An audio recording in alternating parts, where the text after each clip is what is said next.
aplicamos a sanção de praxe. Ok. Tendo em vista os esclarecimentos, o Ministério Público opina favoravelmente à aplicação da penalidade. Em discussão, processo relatado pelo conselheiro Anselmo Brito. Em votação. Conselheiro Rodrigo. Com o relator, presidente. Conselheiro Alberto. Com o relator, presidente. Aprovado. Excelência, eu tenho um processo 5235 de 2014, prestação de contas, município de Piranhas, exercício 2013. Aqui a gente tem que tomar um cuidado que acredito que até 2013, 2014, nós temos os processos para trabalharmos. 15, 16 e provavelmente 17, que deve chegar agora, parece-me que todos foram encaminhados via virtual. Eu não sei se o Ministério Público já recebeu algum, já trabalha virtualmente com eles, se as diretorias trabalham, que eu já estou aqui trazendo, lá tem processos, acho que de 88 ainda, 99, estou trazendo esse de 2013, boa parte de 2013 já estão aí pretensamente instruídos, então, para que nós atuemos, pelo menos os da minha relatoria. Mas retomando o processo, a prestação de contas do gestor de Piranhas, 2013, Dante Alighieri Saletiel de Alencar Bezerra de Menezes, e aqui, Excelência, nós encontramos algumas irregularidades que não são diferenciadas, talvez com uma outra coisa específica, das que nós vemos trazendo aqui. E assim, nós apenas estamos abrindo o contraditório para 15 dias o gestor venha aos autos, se manifestar a respeito, querendo, e encaminhe eventual documentação obrigatória que deveria ter enviado, encaminhando-lhe cópia integral da decisão para que tenha ciência. Da mesma forma que também faço aquela cientificação, até no espírito colaborativo dos órgãos públicos, ao atual gestor, acredito que não seja o mesmo, que pela documentação solicitada, que no mesmo prazo encaminhe aqui, já aquecendo ao entendimento, pelo menos ao pré-entendimento desse tribunal, que alertar tanto a ele quanto ao atual gestor da obrigatoriedade de mandar a documentação. Quanto ao gestor, que eu entendi até que era algo, uma ajuda, uma participação, que ele não poderia ter sancionado, mas que não tem documentação, que pelo menos informe ao tribunal para que não venha a ser sancionado. No mais, procedimentos de praxe, da publicidade, cientificá-los por AR, realizar pelo gabinete, desafogando a presidência com a aquiescência plenária, na forma da nossa legislação, sobrestar o processo no gabinete do relator para as medidas que se fizerem necessárias. Se Vossas Excelências desejarem que eu diga aqui algumas coisas não cumpridas, elas não saem do parâmetro dos outros comprometimentos. A questão do envio das leis,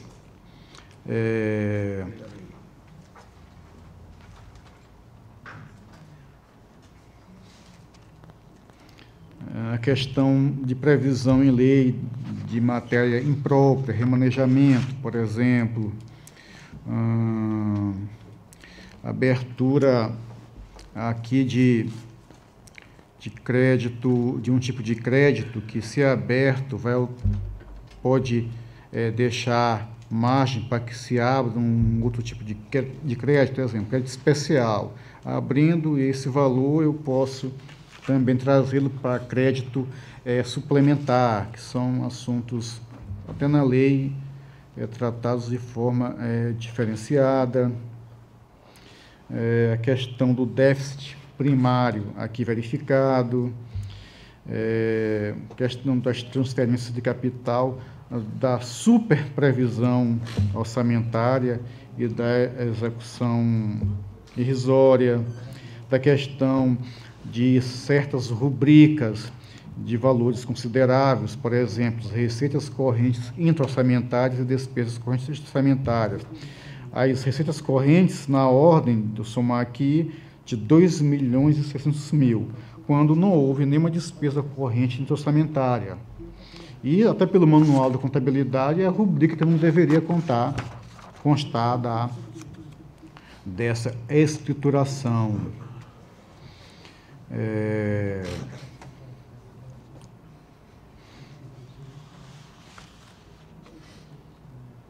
Abertura de crédito especial, aparentemente sem nenhuma fonte disponível.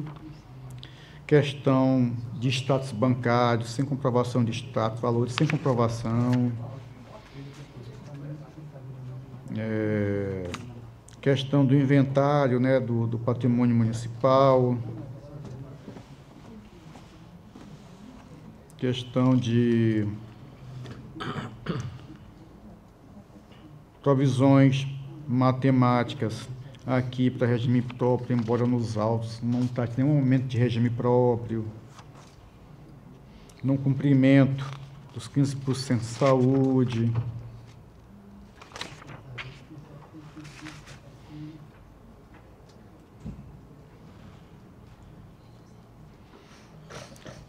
O extrapolamento da previsão constitucional de transferência de 12º.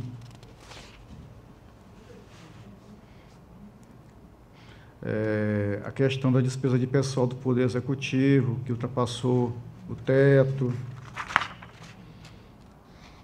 A questão de contribuições previdenciárias também contabilizadas descontadas, mas não a constatação da existência de regime próprio, nem sua legislação, e o seu eventual encaminhamento para o regime próprio.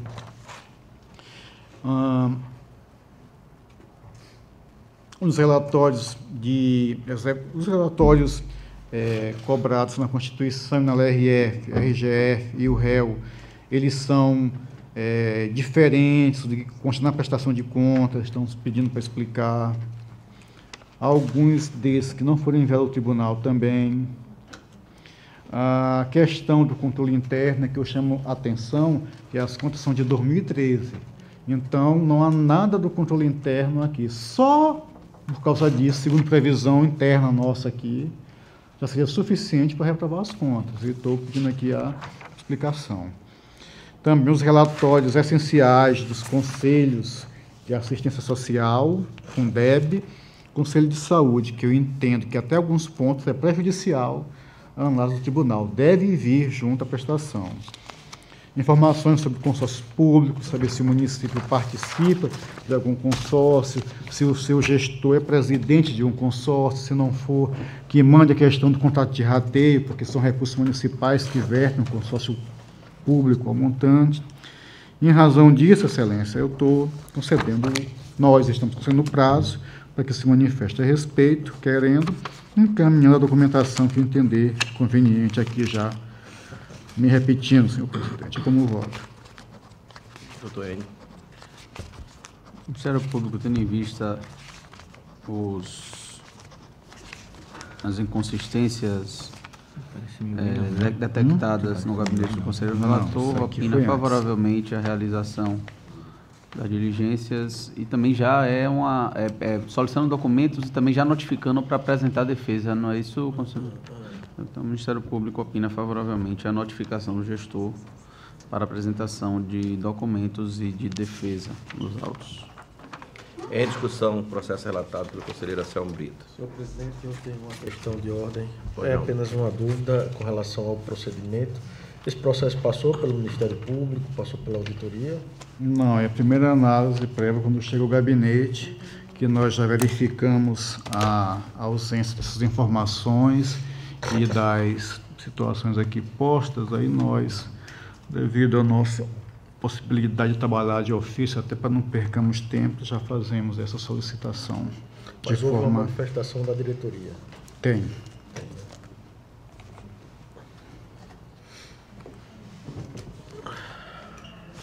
Deixa eu tirar essa dúvida aqui, por favor.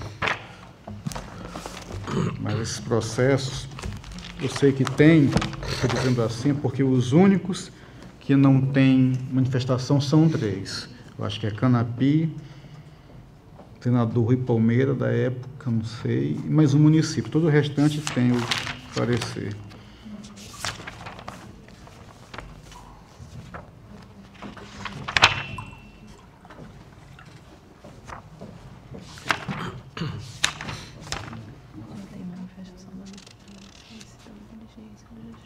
Tá, até aqui não tá estipulado. Tá, só da auditoria, né? Agora eu tenho que estabelecer uma dúvida. Quem é da auditoria? Se for o doutor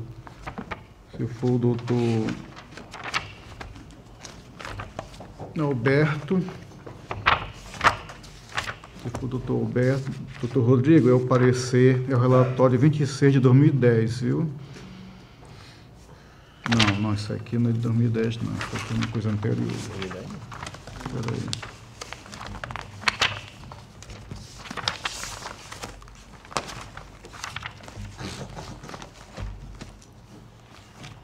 Aí.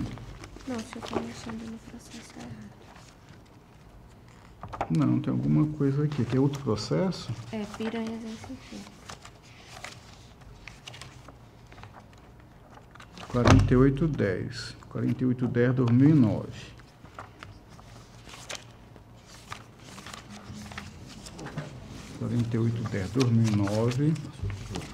Peraí. Tá. 4810-2009. E o processo 5235. 1144. É a Ana Raquel aqui, ó. Tá. Ana Raquel. Tá. O parecer da auditoria, doutor Alberto, daqui no de Piranhas, e da doutora Raquel, viu? Obrigado. Tá. Então, vamos consultar aqui.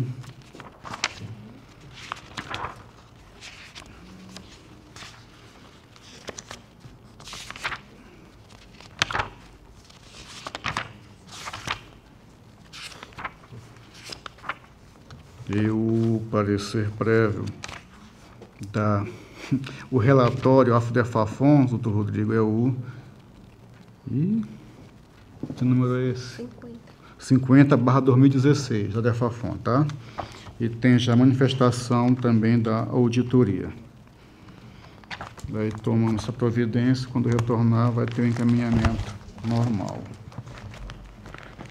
Por que isso estava junto com o de Camaragibe? Qual é esse aí? Então, Piranhas... Não, isso aqui tudo é Piranhas. Uhum. Tá. Pedi para estar trocado, né?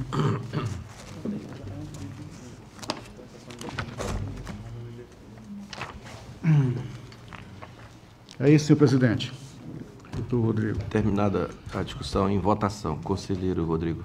Senhor presidente, eu, reconhecendo que cada relator tem a legitimidade para conferir a tramitação dentro do regimento técnico que bem entende, mas eu achava prudente que houvesse, anteriormente à decisão do relator, a manifestação do Ministério Público de Contas. Todavia, esse o risco que tem trazer decisões simples para apreciação logo do plenário, né? Cada um se manifesta dentro daquele conceito de ordem processual e devido processo legal que tem em mente. Muitas vezes, desconsiderando a ideia do relator. Então, com base nisso, eu acompanho o relator fazendo essas observações que seria mais prudente a manifestação prévia do Ministério Público de Contas. Conselheiro Alberto. Presidente. Aprovado.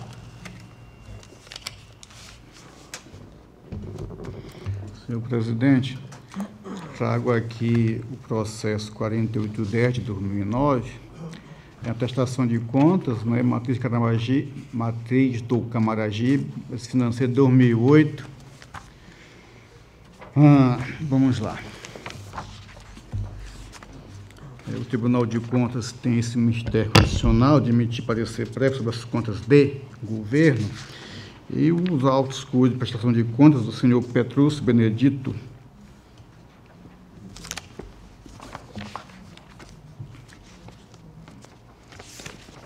Bulgari, pelo menos é o que consta aqui, até pensei que fosse Bulgarim, mas aqui tem Bulgari, isso mesmo. Esse financeiro de 2008, os autos foram a DEFAFON, que através do parecer 26 de 2010, informou que, tecnicamente, não reúne condições de merecer recomendação favorável quando a elaboração do parecer prévio por parte desta Corte da Corte de Contas, em função de erros de natureza técnica e dados imprecisos registrados nos demonstrativos contábeis, superestimativa do orçamento anual, não cumprimento também do limite de educação. O gabinete do relator processo foi submetido a nova análise, que evidenciara o não envio de alguns documentos exigidos em norma legal, bem como algumas inconsistências que necessitavam ser elucidadas.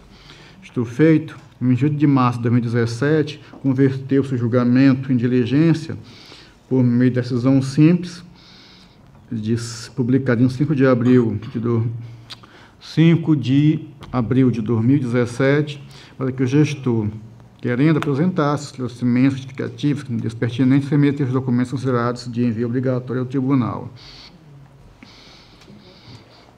A presidência caminhou com a decisão através do ofício 64 de 2017, a documentação,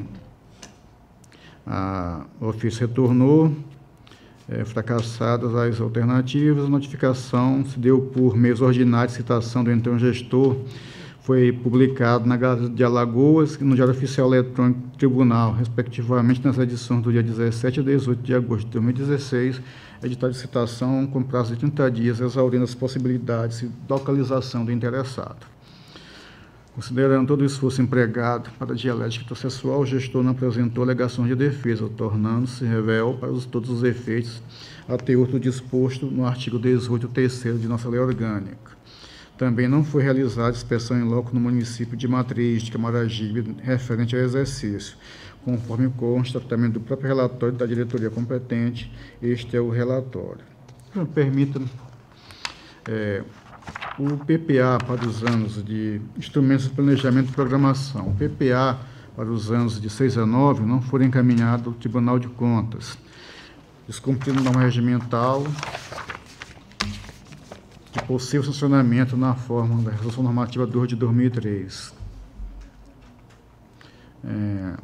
O processo 1144 de 2008, anexo ao Banco Geral, autado no Tribunal como Lei de Diretrizes Orçamentárias, na verdade, tratava-se da lei anual para exercício de 2008, não de LDO.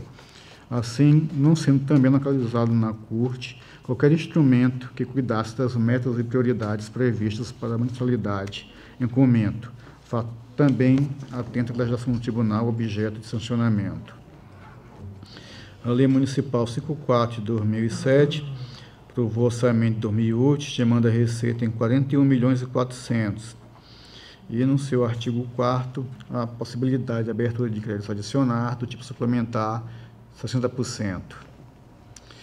Artigo 5º da LOA prevê que créditos especiais eventualmente abertos em 2008 serviriam também para aumentar a base de cálculo das suplementações, ou seja, dos créditos adicionais especiais, o que é uma verdadeira coisa esdrúxula.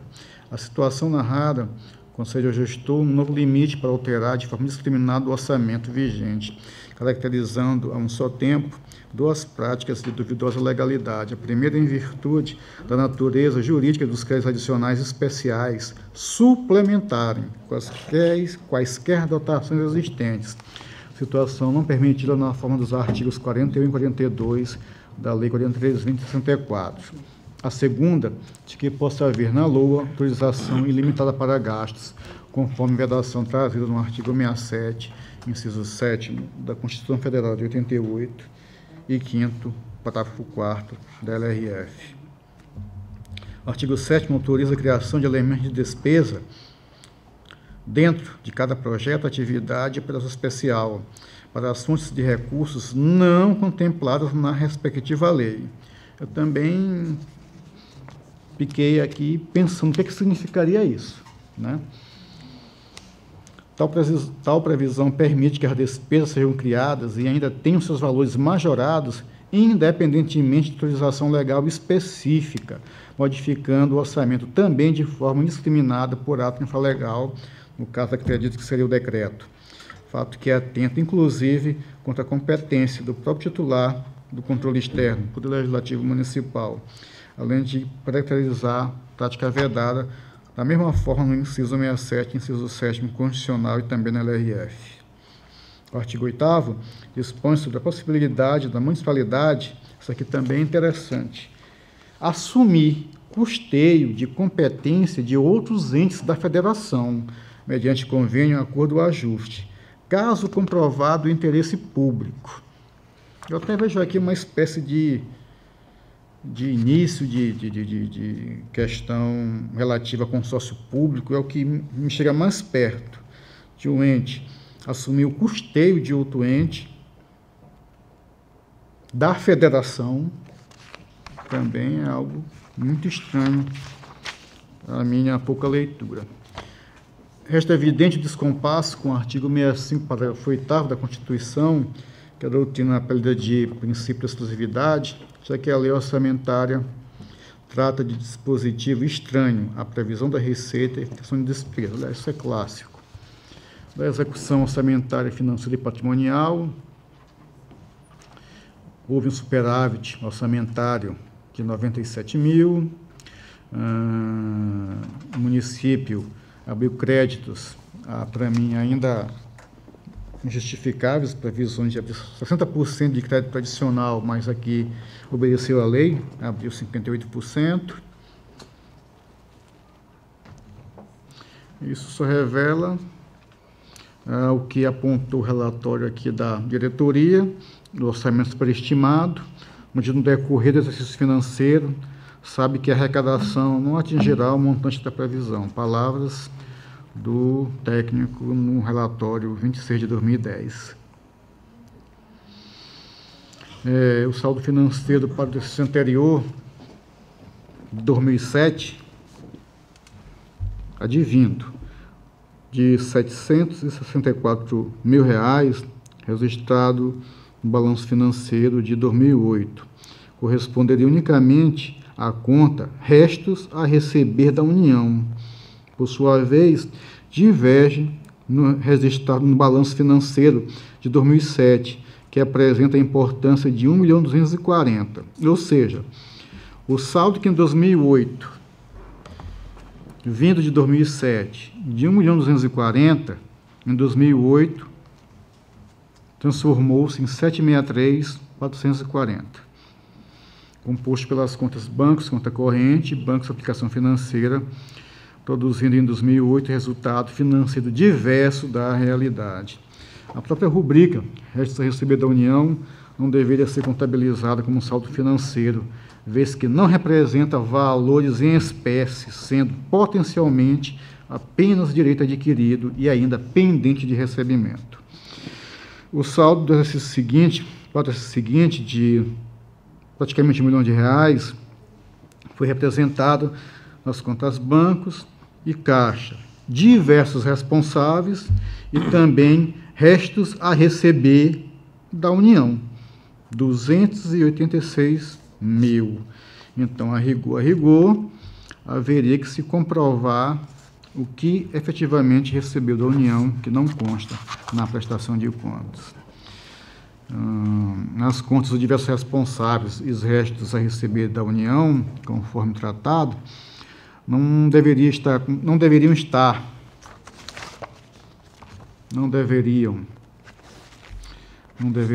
contabilizados no saldo financeiro, pois novamente representam apenas direitos adquiridos e ainda pendentes de recebimentos. não podendo ser consideradas como valores em espécie, situação que compromete o resultado financeiro de 2008, deixando o demonstrativo incapaz de referenciar a situação verdadeira. Além disso, não existem elementos nos autos que justifiquem as referidas contabilizações no balanço financeiro.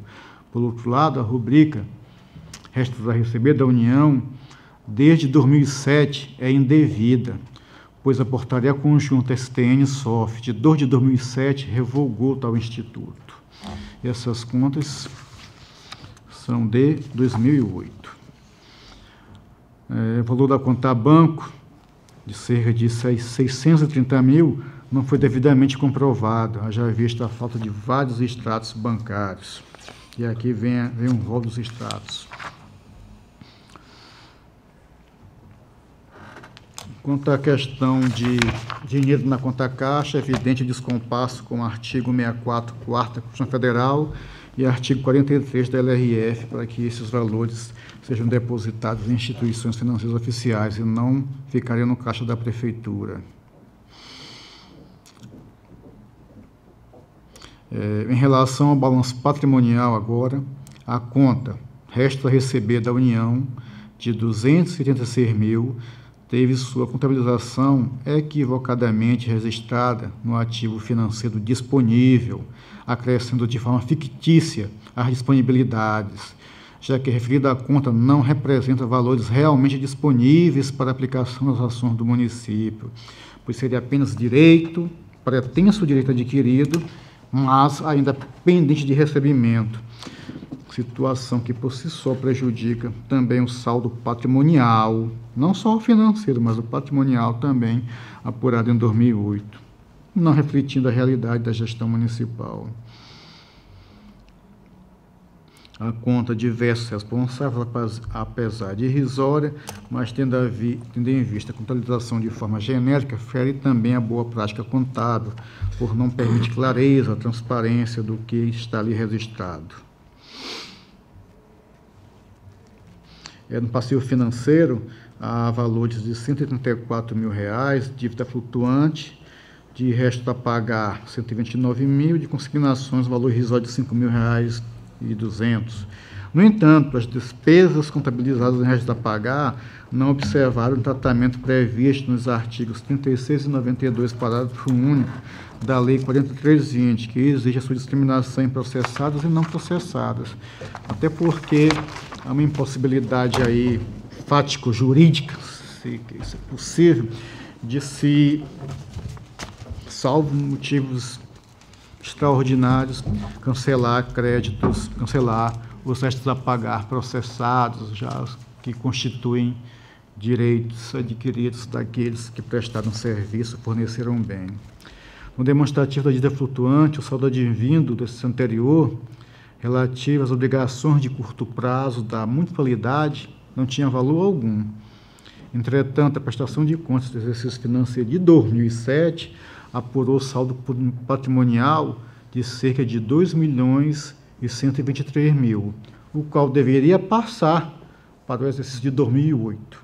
Portanto, nenhum passivo financeiro registrado no balanço patrimonial, nenhum demonstrativo da dívida flutuante revelam a real situação do município de 2008, novamente produzindo informações inverídicas que afetam o resultado patrimonial e já pelo conjunto da obra, a esta altura, a demonstra que os registros contábeis não validam a real situação do município.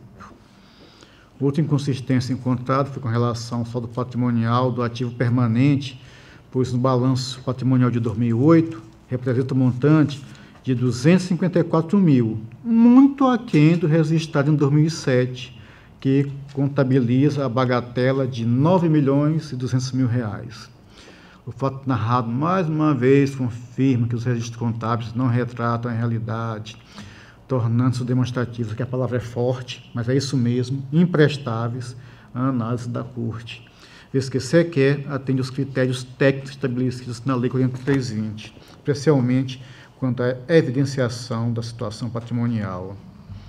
Ressalte-se que não consta nos autos algo que explique o que possamos vislumbrar como explicação para isso.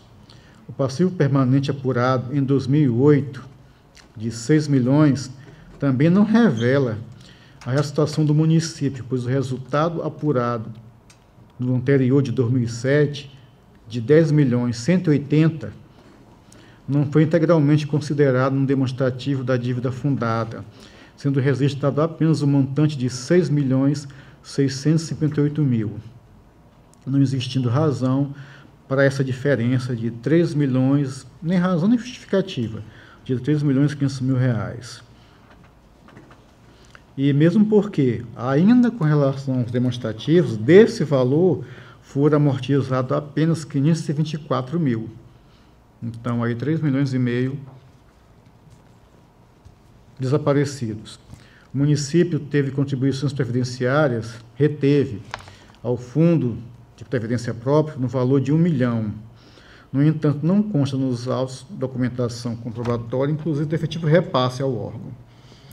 Em suma, restam evidenciadas inúmeras inconsistências nos saldos financeiros e patrimoniais registrados na demonstração de 2008, que realmente não representam de forma fidedigna os atos realizados e os fatos ocorridos no município.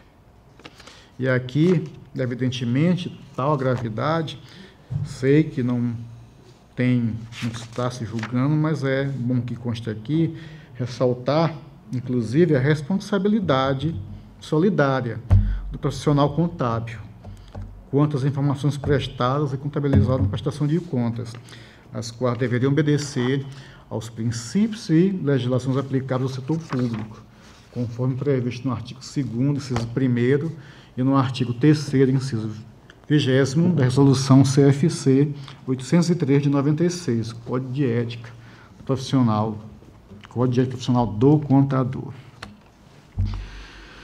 Limites constitucionais e legais. A receita base para a educação e saúde montou em 14 milhões 291 mil. O município descumpriu o limite de 25% mínimo em educação, aplicando apenas 20,51%. E aqui há o que não foi considerado.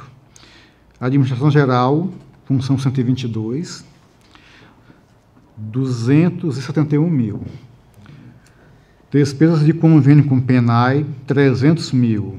Despesas com PENAC, 2.114. Despesas do salário de educação utilizado, que não poderia, 140 mil. Convênio PENAC, 146 mil. Despesas do PDDE também, 11 mil. Então, não foi só o valor. Ainda em 2009, pode causar 2008, aquela diferença de entendimento, mesmo que se considerasse isso, não acredito que não cumpriria também o limite da educação. Como esclarecer que a importância de 231 mil aqui da administração geral não pode ser considerada para fim de apuração do limite com o MDE, vez que foi contabilizada, a explicação que eu sempre dou, 122, subfunção 122, a administração geral, a qual está ligada à função das atividades administrativas e não finalista da educação, conforme disciplina portaria 42 de 99. Na saúde, ele também aqui não cumpriu, e aqui foi dado, foi citado, não vê os autos. Até para mim, que faço análise, mas dos autos é o que gera e do entendimento, que o município também não cumprira os 15% sem saúde, que para nós é complicado, porque se não cumprisse nada em saúde, estava instalado o caos no município. Mas, pelo que consta dos autos, eu retirando saneamento, subfunção 512, 107,60. E a administração geral, 122, de 2.653.000, ele não cumpre nada. Isso tudo de acordo com a portaria 42 de 99. No repasse do 10º... Só uma parte eu consigo saber. Entendi, assim. Eu sei que o Ministério Público não se manifesta nesse processo, mas é porque essa situação que você está relatando da questão da saúde, eu acho que ainda está acontecendo atualmente em outros processos de prestação de contas, que é a colocação da folha de pagamento, normalmente da saúde inteira, na rubrica da administração em geral. Eu acho que é por isso que na hora de fazer o cálculo da conta, se você tirar a administração em geral, ele acaba saindo o gasto de saúde. Então, talvez seja importante fazer um alerta aí aos municípios, de repente até a Escola de Contas, nas capacitações, poder colocar isso, ou de repente uma reunião técnica com os contadores, para que seja feita a segregação das despesas das secretarias de saúde em administração geral, que é a parte que não entra no cômputo, né? E efetivamente da questão dos profissionais que estão atuando na área finalística da saúde. Porque, como Vossa Excelência falou, seria totalmente irracional que, se você excluísse isso, estaria gastando zero com saúde. Então, deve estar sendo colocadas as despesas com médicos, enfermeiros, né, auxiliar de enfermagem, o pessoal todo da saúde deve estar sendo colocado na administração geral e não está vindo a segregação de quem está atuando na área finalística da área administrativa. Vossa Excelência tem razão quanto a isso, porque até para mim é absurda, mas dos autos faz a exclusão, mantendo a coerência, como sai da educação, só da saúde. Acredito, isso eu já vi isso acontecer, mas não só, Excelência, a área de saúde não. Na educação também. Não, o dinheiro da saúde pagar até outros entes, órgãos, não só da área da saúde, mesmo que não vinculados, tá? Eu não posso afirmar isso aqui, que eu não tenho elementos, mas isso que você nos falou, acredito que não seja distante da realidade. A providência que nós tomamos vem para nós essa informação e nós, em regra, fazemos aquela decisão, olha, fazemos aquela pré-análise, você não cumpre, discrimine. E aqui, quando eu faço o cálculo, já vai com um cálculo discriminado. Mas o ideal é que ajuda. Já fosse feita na exatamente, prestação de contas a segregação do que é a administração geral realmente, que é atividade meio, do que é a atividade finalística. Não colocar todos os profissionais da saúde na administração em geral, que é o que deve estar acontecendo aí. Senão, o município está gastando zero na área finalística de saúde, né? É algo que aqui ele vai ter chance, né, de se defender a respeito, mas é o que permite fazermos o que consta nos autos, né? A nossa verdade aí real, ela é um pouco limitada, a verdade real dentro do processo, né? Do que é enviado para nós. E esse caso de retirar a subfunção 122 da saúde e da educação, apesar de não ter mais nenhuma dúvida a partir de 2012 pela lei complementar, mas aí eu chamo a atenção. O conselheiro Otávio perguntou, isso já foi, o gestor não, o gestor não vê os autos. Não vê os autos, foi citado por edital, inclusive. Até por edital foi citado. Jornal de circulação. Você não tem nem o que fazer mais, né? Os caras não querem vir, então tchau. Mas vai ter uma outra chance, porque tem um prazo para, né, se ele não vem, recursal para recorrer, né? Eu não vou, porque não posso falar, vou citar o processo. Tem um gestor que eu até fico assim admirado, que está exercendo na sua plenitude o seu direito de contrariedade. E eu acho que isso engrandece o nosso trabalho. Engrandece, porque a gente tem a chance de debelar tudo, confirmar ou infirmar aquele nosso entendimento. É da dialética normal, na verdade, né? Quanto ao repasse de do 10º, eu aqui, como também não há dados, então fiz a apuração de forma indireta, com base nos gastos da Câmara, fiz a previsão aqui. Aparentemente, se aquele recurso que a Câmara gastou foi o que efetivamente ele deveria ter enviado, então cumpriria o limite constitucional. No Fundeb, há aqui o cumprimento, pequeno, mas 60,27. despesa com pessoal, aqui apenas o descumprimento, né, do limite prudencial e daquelas providências que tem que tomar. Excelência, mediante as situações evidenciadas na execução patrimonial financeira, estou prejudicada qualquer análise relativa às regras para o último ano de mandato, que é o caso. Haja vista que os saldos vindos de 2007 não foram apropriados na contabilidade realizada em 2008, produzindo assim informações irreais que não representam de forma fidedigna os fatos ocorridos no município, tornando-se as demonstrações contábeis inservíveis, problemáticas da análise, dado não demonstrado verdadeiramente a realidade da situação orçamentária, financeira, patrimonial e fiscal, gestão fiscal municipal. Com relação aos instrumentos de transparência aqui previsto no artigo 48 da LRF, e também na Constituição, quanto ao réu, em pesquisa realizada, eles também não foram remetidos, nenhum, ao tribunal.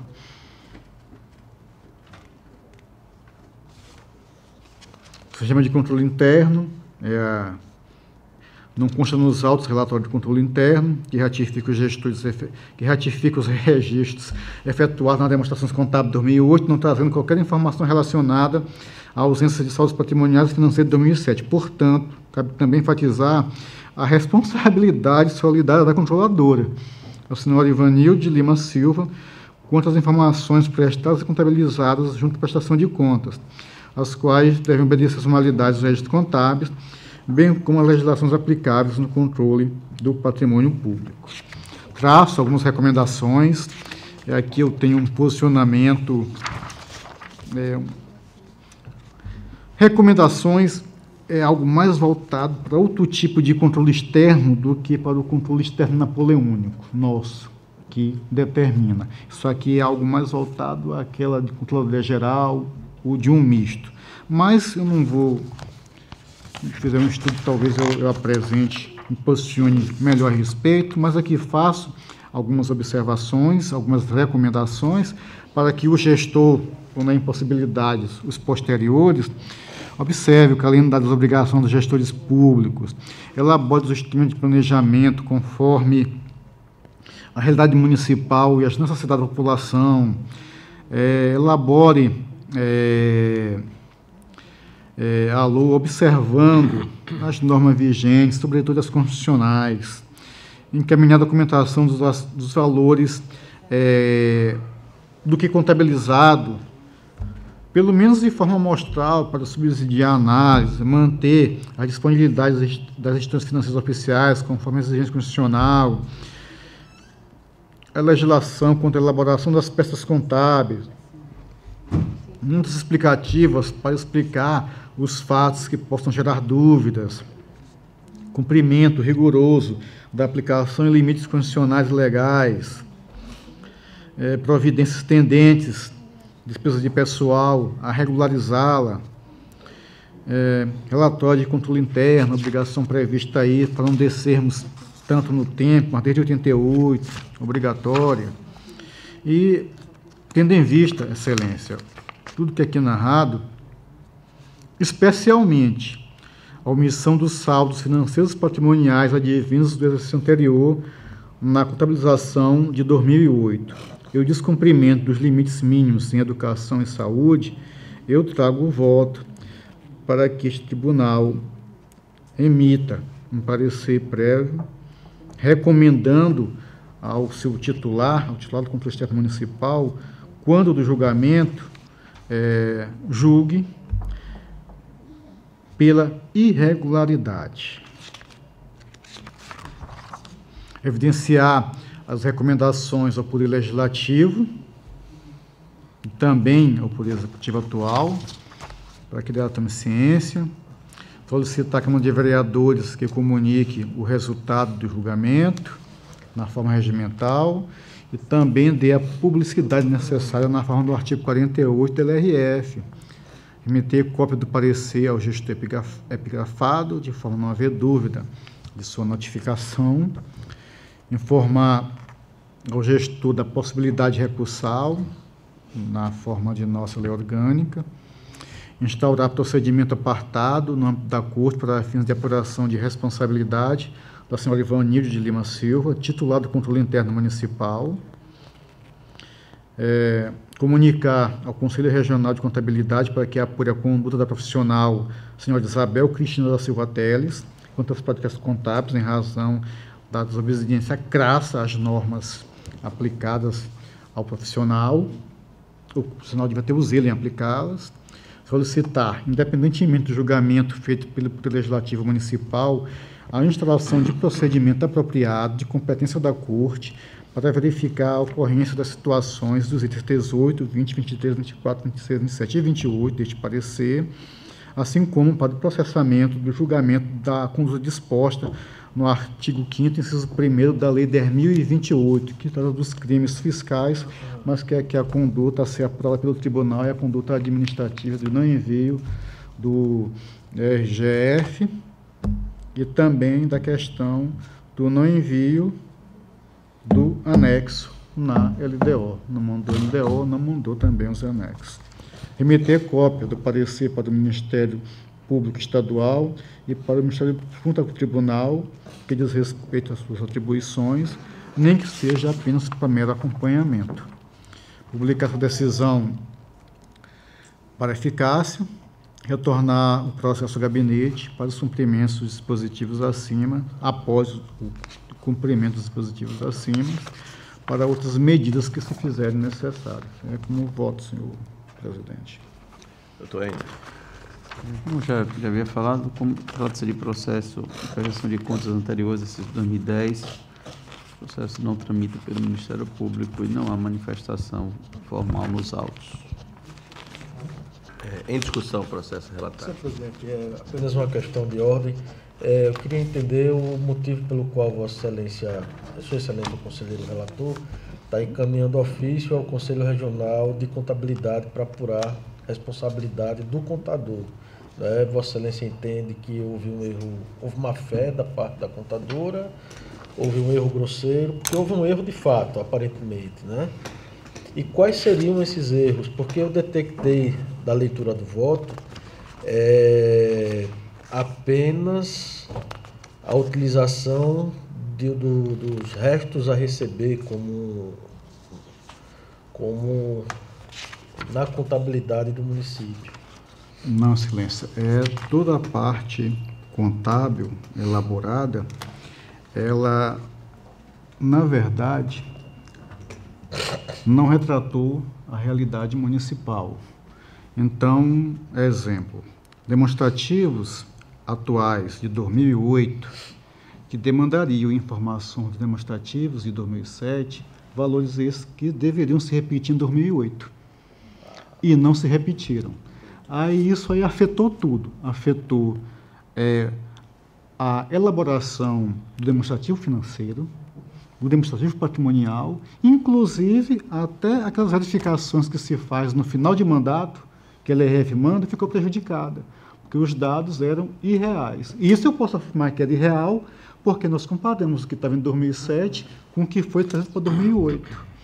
Então, a profissional que age dessa forma, sem os devidos cuidados, inclusive em função do que realizou, sem tirar a responsabilidade lógica do gestor, em escolhendo e em vigiando, é um fato forte que, pela desconsideração, praticamente, das peças não só contábeis elaboradas, ocasionou o julgamento das contas aqui pela irregularidade. Então, isso é de uma gravidade tremenda. É diferente de outros profissionais, aqui ela é contratada para retratar a realidade. Diferente do advogado, que eu contrato, eu posso ser ou não exitoso. Ela é diferente. Então, nesse aspecto, não só dela, como da própria controladora interna, que deve ter verificado isso que nós, o tribunal, verificou. E nem assim comunicou ou nem, aliás, não sei, ela agora vai se manifestar a respeito dessa situação aqui encontrada. Já que tinha uma controle interna, ela sabe, tem norma constitucional, para não descermos antes, 88, que deveria encaminhar o relatório de autoria dela. Eu tenho essa preocupação, Excelência, porque eu acho que o profissional que presta esse tipo de serviço para o município, ele tem a responsabilidade claramente definida quando ele age com dolo, manifesto, e aí a gente tem indícios, tem que encontrar indícios, ou quando ele age mediante um erro grave, né, que dá causa ao prejuízo no exercício do controle externo.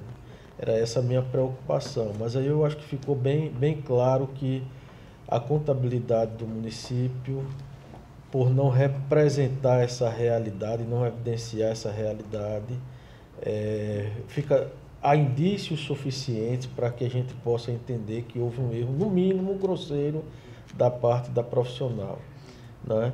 Era essa questão a dúvida que eu tinha, Excelência. Okay.